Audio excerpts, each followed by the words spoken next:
बात करते हैं एग्जांपल नंबर 5 की। वो गिवन क्या है हमारे पास, integration 0 to 1 dx upon root x. ठीक है, तो देखो यार यहाँ पे a और b क्या है, रियल नंबर है, तो ये क्या बन गया, improper integral of second kind के अंदर आ गया। तो देखना हमको क्या पड़ेगा कि इसका अनबाउंडेड सिचुएशन कहाँ पे आ रहा है। तो देखो पहले 1 रखोगे तो 1 अपान रूट 1 मतलब क्या, 1 अपान 1 मतलब क्या 1। ठीक है, और 0 रखो, 1 अपान रूट 0 मतलब क्या, 1 अपान 0 मतलब क्या, इन्फिनिटी। तो यहाँ पे ए पे क्या आ रहा है, इन्फिनिटी आ रहा है। तो 0 से 1 के बीच में कोई नंबर खोजने की जरूरत ही नहीं है। हमको कंफर्म क्या हो गया कि ए पे जब यक्स अप्रोच कर रहा है ए को, हमारा यफ एक्स क्या कहाँ जा रहा है, अप्रोच कर जा रहा है इन्फिनिटी पे। तो अब फॉर्मूला क्या लगता है, integration a to b f x d x किसके बराबर होता है, limit epsilon approach to zero integration a plus epsilon से लेके b f x d x. ठीक है, तो पहले क्या करते हैं, अपन अपने इस क्वेश्चन को इस फॉर्म में कन्वर्ट कर लेते हैं। और यहाँ पे कंडीशन क्या रहता है कि जो इसको सॉल्व करने पे आएगा वो एक फाइनाइट रियल नंबर आएगा। फाइनाइट रियल नंबर आएगा मतलब क्या, ये इसके बराबर लिखा जा सकता है। और जब ये इसके बराबर लिखा जाएगा तो मतलब क्या, ये जो गिवन इंटीग्रल है वो कन्वर्जेंट कहलाएगा। कन्वर्जेंट कहलाएगा तो क्या कहलाएगा कि ये जो गिवन इंटीग्रल है वो रियल में एग्जिस्ट करेगा।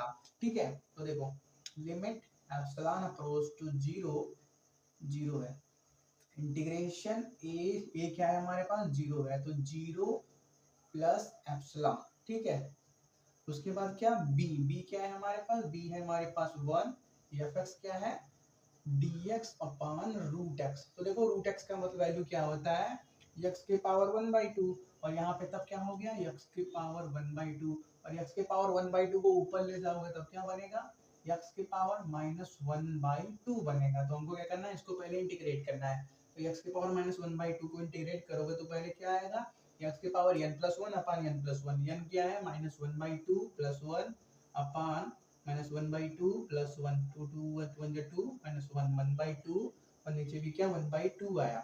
ठीक है, तो देखो limit epsilon approach to zero आएगा, फिर dx, और इसको इंटीग्रेट करने पे क्या आया हमारे पास, अरे यार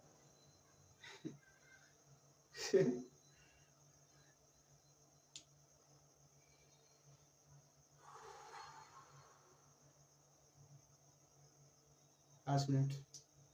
देखो हुआ ये ना कि जब ऐसे था तो हल्का सा ऐसे हुआ ना, जानते हो यहाँ पे कभी कभार ऐसे दबता है तो आदमी हल्का सा ऐसे गिरने की तरफ हो जाता है ना, तो ऐसा लगे कि कोई खींच रहा है। तो भाई यार नीचे से घूम के आया कि क्या हुआ क्या मेरे को। ठीक है, चलो कोई नहीं, हो जाता है। तो हमारे पास आ गया, देखो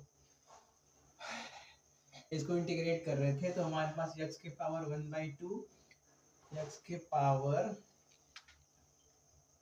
1/2 अपान 1/2 आया।